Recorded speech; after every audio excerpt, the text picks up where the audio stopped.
Puji Tuhan dan selamat malam buat semua pendengar dan sahabatku pemirsa dimanapun Anda berada malam ini. Salam sehat dan puji Tuhan kita bisa jumpa kembali di program Renungan Kebenaran untuk Anda. Malam ini tema renungan kita adalah Anak Tuhan. Seperti apa model dan ciri-ciri dari anak Tuhan tersebut? Karena sebutan anak Tuhan ini sepertinya sudah melekat pada pribadi orang percaya, pada pribadi orang Kristen. Dan tentu itu tidak salah. Tetapi pertanyaannya karakter, sifat, dan tabiat dari anak Tuhan itu sudahkah melekat pada gereja Tuhan? Sudahkah melekat pada orang percaya? Sudahkah melekat pada saudara dan saya? Itu yang perlu menjadi bahan perenungan bagi kita semua sebagai orang yang mengaku percaya kepada Tuhan Yesus, supaya ketika kita berkata aku anak Tuhan, betul-betul label itu sesuai dengan kualitasnya. Label mereknya kita sesuai dengan mutu yang kita tampilkan kepada dunia di mana kita ada, bahwa betul-betul kita adalah seorang anak Tuhan. Efesus pasalnya yang kelima, ayat 1 mulai. Sebab itu jadilah penurut-penurut Allah seperti anak-anak yang kekasih, dan hiduplah di dalam kasih, sebagaimana Kristus Yesus juga telah mengasihi kamu dan telah menyerahkan dirinya untuk kita sebagai persembahan dan korban yang harum bagi Allah. Tapi percabulan dan rupa-rupa kecemaran atau keserakahan disebut saja pun jangan di antara kamu, sebagaimana sepatutnya bagi orang-orang kudus. Demikian juga perkataan yang kotor, yang kosong, atau yang sembrono. Karena hal-hal ini tidak pantas. Tetapi sebaliknya ucapkanlah syukur. Karena ingatlah ini baik-baik, tidak ada orang sundal, orang cemar, atau orang serakah, artinya penyembah berhala, yang mendapat bagian di dalam kerajaan Kristus dan Allah. Janganlah kamu disesatkan orang dengan kata-kata yang hampa, karena hal-hal yang demikian mendatangkan murka Allah atas orang-orang durhaka. Sebab itu janganlah kamu berkawan dengan mereka. Memang dahulu kamu adalah kegelapan, tapi sekarang kamu adalah terang di dalam Tuhan. Sebab itu hiduplah sebagai anak-anak terang, karena terang hanya berbuahkan kebaikan dan keadilan dan kebenaran. Puji Tuhan. Yang berbahagia adalah mereka yang mendengar firman Tuhan dan yang melakukannya di dalam kehidupan mereka hari lepas hari. Malam ini kita akan belajar tentang ciri-ciri dari seorang anak Tuhan. Seperti apa ciri-ciri, tentu perilaku, karakteristik kehidupannya sebagai seorang anak Tuhan seperti apa. Yang pertama, ciri-cirinya adalah penurut. Dalam ayat 1 dikatakan, sebab itu jadilah penurut-penurut Allah. Jadi ciri-ciri dari anak Tuhan itu dia penurut. Penurut kepada siapa? Kepada Tuhan. Lewat jalan apa kita menurut kepada Tuhan? Lewat jalan menuruti perkataannya. lewat jalan menuruti firman-Nya. Artinya firman yang kita dengar, firman yang kita baca, firman yang kita pelajari, kita lakukan dengan sepenuh hati setiap hari. Jadi kalau cuma kita ngaku anak Tuhan, kelakuan kita brutal. Kita ngaku anak Tuhan, kelakuan kita serong. Kita ngaku anak Tuhan, kelakuan kita menyimpang dari firman. Kita sebenarnya sedang berdusta. Kita sebenarnya sedang menggombal. Kita sebenarnya sedang mengelabui dunia. Bahkan mungkin kita pun sedang mengelabui Tuhan juga. Karena itu mari para pendengar dan pemirsa, kita mengerti dan sadar betul hari ini siapa anak Tuhan dan seperti apa model ciri dari anak Tuhan tersebut. Anak Tuhan itu seorang penurut. Dia penurut kepada perintah Bapa. Dia menurut kepada perintah Tuhan, kepada kebenaran itu. Dia mengikutinya, dia menurutinya dengan sungguh-sungguh. Dia tidak bengkok, enggak dolak-dalik, enggak menyimpang kiri kanan, tapi dia on the track di dalam kebenaran. Yang setuju katakan amin. Itulah model gereja yang seharusnya. Itulah model anak Tuhan yang seharusnya. Itulah model orang percaya yang seharusnya, yaitu penurut kepada perintah Tuhan. Apa yang Tuhan perintahkan dilakukan. Apa yang Tuhan larang jangan dilakukan. Sebenarnya simple. Tapi karena kita sebagai manusia punya banyak kemauan. Karena kita sebagai manusia punya banyak keinginan. Karena kita sebagai manusia punya banyak kepentingan. Sehingga kepentingan Tuhan kadang kita lalaikan. Kepentingan Tuhan kadang kita sepelekan. Kemauan Tuhan kita sepelekan. Firman Tuhan kita remehkan. Kenapa? Karena keinginan dan kepentingan kita utamakan. Kalau model seperti ini yang disebut anak Tuhan palsu. Anak Tuhan palsu karena perbuatannya tidak sama seperti statusnya. Status anak Tuhan, perilaku dunia. Status anak Tuhan, kelakuan tidak jelas. Status anak Tuhan, ibadah jarang. Status anak Tuhan, berdoa Senin Kamis. Status anak Tuhan, baca Alkitab sekali sebulan. Ini anak Tuhan palsu. Biar kita mengerti semua malam ini, bahwa menyandang status anak Tuhan itu sebuah perjuangan. Saya ulangi, menyandang status sebagai anak Tuhan itu adalah sebuah perjuangan.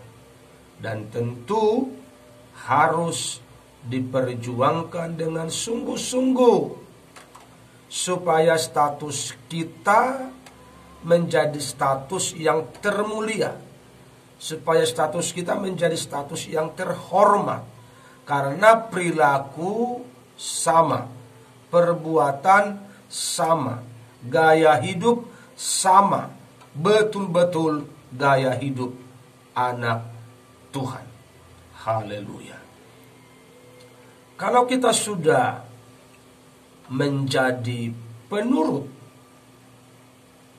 dari firman Tuhan, maka apa akibatnya dalam kehidupan kita hari-hari?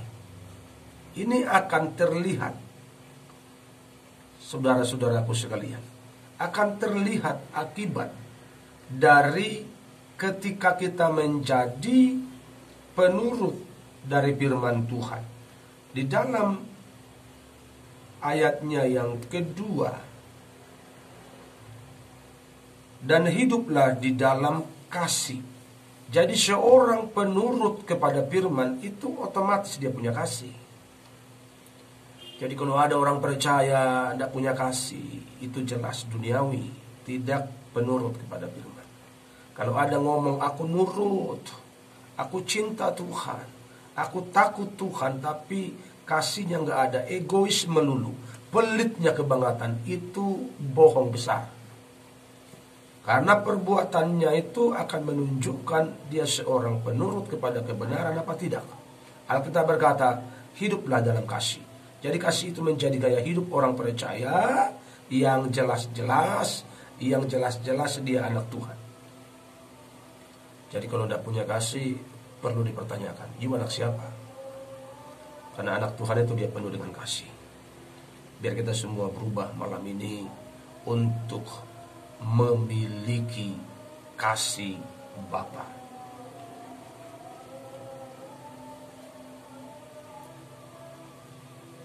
Hiduplah di dalam kasih sebagaimana Kristus Yesus juga telah mengasihi kamu dan telah menyerahkan dirinya untuk kita sebagai persembahan dan korban yang harum bagi Allah.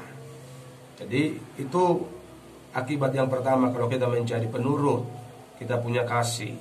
Akibat yang kedua, kita tidak kompromi. Kita hidup jujur, kita hidup tulus setiap hari. Dikatakan ayat 3, tetapi percabulan dan rupa-rupa kecemaran atau keserakahan disebut saja pun jangan diantara kamu. Ini nggak boleh ada pada diri, pada pribadi anak Tuhan. Makanya akibat kalau kita menurut firman Tuhan, yang pertama kita punya kasih, yang kedua kita tidak kompromi. Karena kita bilang menyebut saja pun tidak boleh, udah haram, apalagi melakukan. Itu loh. Memikirkan saja pun yang jahat sudah haram, apalagi berbuat. Jadi makanya hidup kita harus jelas, tidak bisa abu-abu.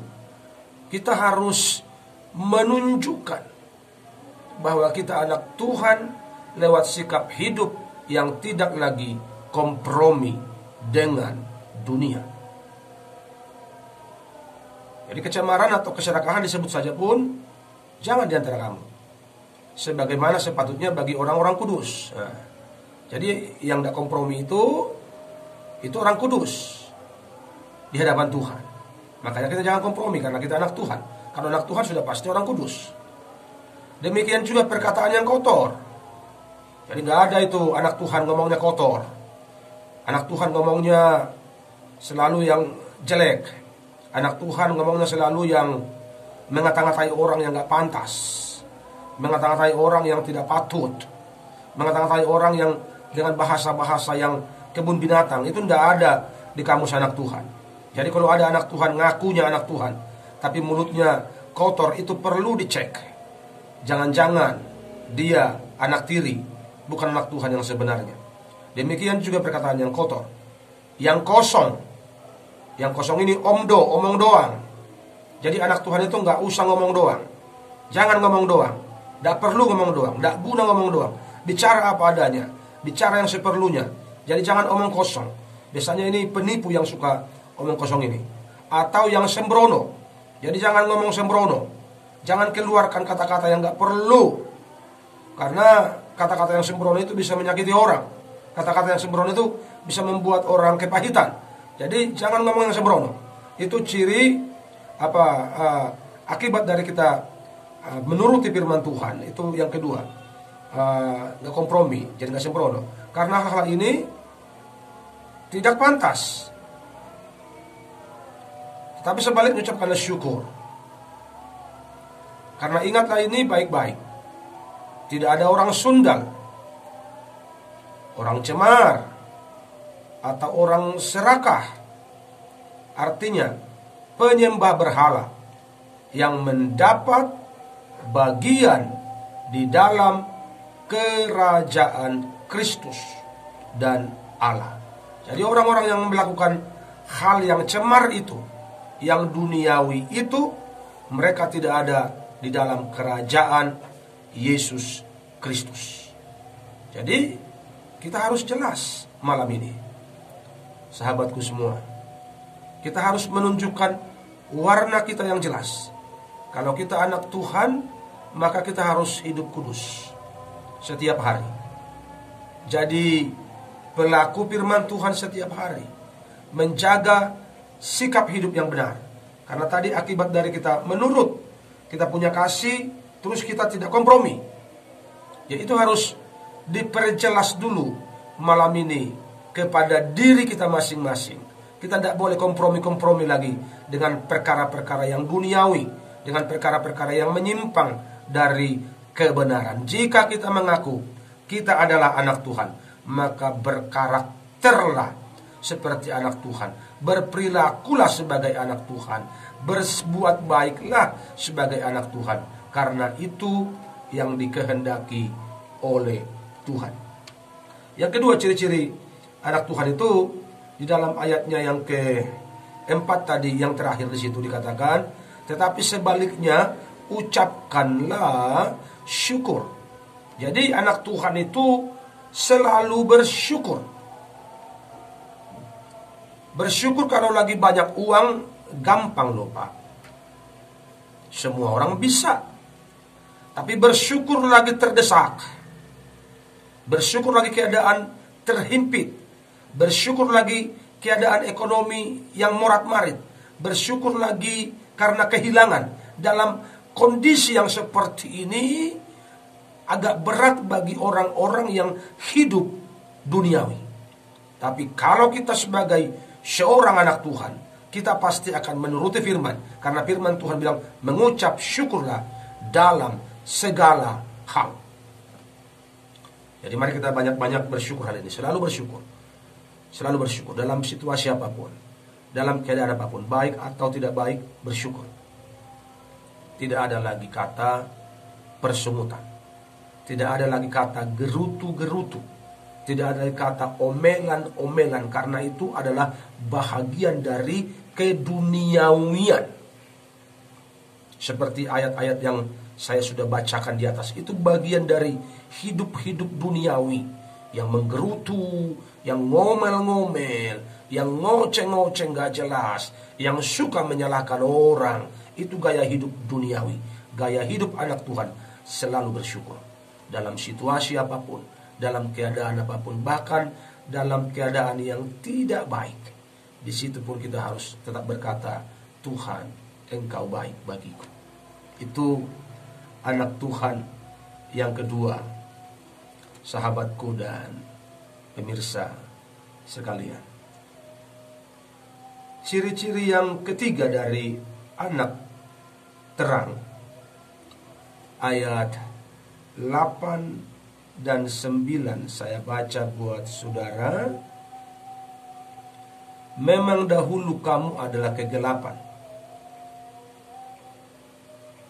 tetapi sekarang kamu adalah terang di dalam Tuhan. Sebab itu hiduplah sebagai anak-anak terang. Karena terang hanya berbuahkan kebaikan dan keadilan dan kebenaran. Puji Tuhan. Yang ketiga, ciri-ciri anak Tuhan, hidupnya terang. Hidup dalam terang. Terang itu bicara kebenaran. Tidak ada yang disembunyi-sembunyikan. Hidup terang itu tidak ada palsu-palsu. Hidup terang itu nggak ada munak-munaknya, munafiknya nggak ada. Hidup terang itu tampil apa adanya, tidak bermuka dua, tidak bertopeng. Dia asli, dia ori. Itu anak Tuhan. Dan itu yang harus dipertahankan oleh gereja Tuhan hari ini, supaya kita tidak mengalami kegagalan dalam mengiring Tuhan. Mari kita bersama hidup di dalam terang Tuhan. Terang itu berbuah, dikatakan oleh firman Tuhan ayat 9. Karena terang itu hanya berbuahkan apa? Kebaikan. Jadi tidak heran kalau anak-anak Tuhan itu baik-baik, karena memang dia anak terang. Buahnya kebaikan. Jadi kalau ada anak Tuhan, ngakunya anak Tuhan nggak baik, ini perlu dicek ini. Ya, perlu dicek. Betulkah dia anak Tuhan? Karena anak Tuhan itu anak terang dan berbuahkan kebaikan. Jadi anak Tuhan itu baik-baik. Haleluya. Anak Tuhan itu perilakunya baik-baik. Anak Tuhan itu sopan-sopan. Anak Tuhan itu selalu memberkati. Anak Tuhan itu selalu mengupayakan kebaikan bagi keluarganya, bagi teman-temannya, bagi komunitasnya, bagi gerejanya. Itu anak Tuhan selalu berusaha mengupayakan yang terbaik bagi semua orang. Masih di ayat 9, karena terang hanya berbuahkan kebaikan dan keadilan. Jadi tidak pilih kasih, nggak suka-sukanya hidup, ada keadilan dan kebenaran. Jadi tetap dalam koridor kebenaran. Jadi anak Tuhan tidak hidupnya suka-suka, tidak Senin Kemis, nggak ada istilah mood, nggak mood, tapi setiap hari hidupnya dikontrol, dikendalikan oleh kebenaran.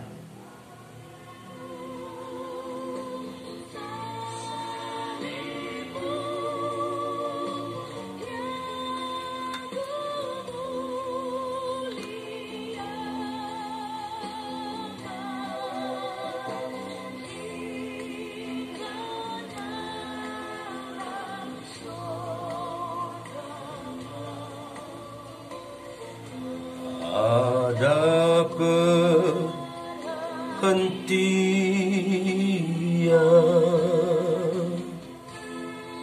Haleluya.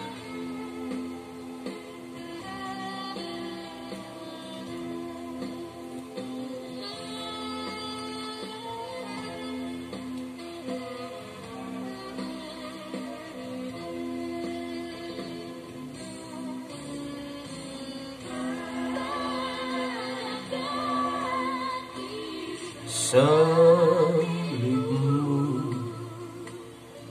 ku ingat korbanmu,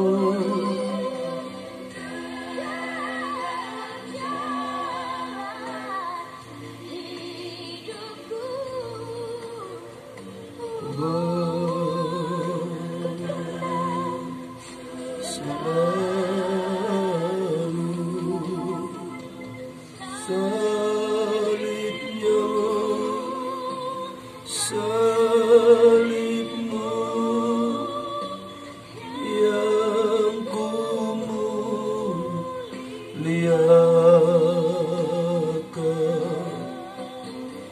hingga dalam surga kelak. Ada perhentian.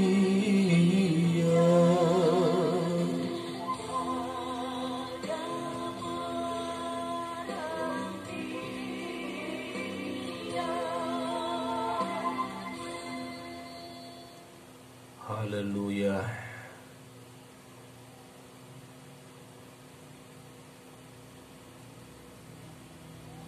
Jadi sahabatku dan teman-teman semua, saya sudah menjabarkan secara sederhana kepada kita semua malam hari ini tentang ciri-ciri anak Tuhan. Jadi apa yang harus kita prioritaskan sebagai anak Tuhan itu jelas. Kita nggak bisa lagi hidup suka-suka hari ini. Kita nggak bisa lagi hidup seenaknya hari ini. Mari status kita sebagai hamba Tuhan, sebagai anak Tuhan, kita perjuangkan dan kita pertahankan. Lewat apa? Lewat membangun hubungan yang baik dengan Tuhan. Lewat apa? Lewat perilaku yang baik di dalam kehidupan hari-hari. Lewat apa? Lewat perbuatan kita yang seirama dengan firman. Jadi anak Tuhan hidupnya dikendalikan oleh peraturan. Apa itu peraturannya Pak Pendeta? Firman Tuhan. Jadi firman Tuhan yang menjadi tolak ukur, yang menjadi kendali, yang menjadi kompas dari seorang anak Tuhan. Di luar itu dia akan tersesat dan menyimpang dari jalan Tuhan. Jadi mari kita menyadari betul pada malam hari ini, sehingga kita menjadi seorang anak Tuhan yang penurut kepada firman, penurut kepada kehendak Tuhan, bukan kehendak setan, bukan kehendak dunia, tapi kehendak Tuhanlah yang harus kita turuti. Ku mau mengikuti kehendak-Mu ya Bapa. Ku mau selalu menyenangkan hati-Mu. Ini prinsip hidup seorang anak Tuhan setiap hari. Mau menyenangkan Tuhan, mau menyukakan Tuhan, mau melakukan kehendak Tuhan. Itu yang ada di hati dan di pikiran seorang anak Tuhan setiap hari. Haleluya. Biar kita semakin menyenangkan Tuhan dan berlomba-lomba untuk menyenangkan Tuhan, sehingga lewat penurutan kita menjadi pribadi yang punya kasih dan tidak lagi kompromi dengan dunia, tidak lagi kompromi dengan hal-hal yang tidak penting, tapi kita hidup dalam kebenaran dan selalu bersyukur. Tidak ada lagi sungut-sungut, gerutu, ocehan, omelan yang keluar dari mulut anak Tuhan, tapi yang ada adalah ucapan syukur, nyanyian, pujian, pengagungan kepada Tuhan.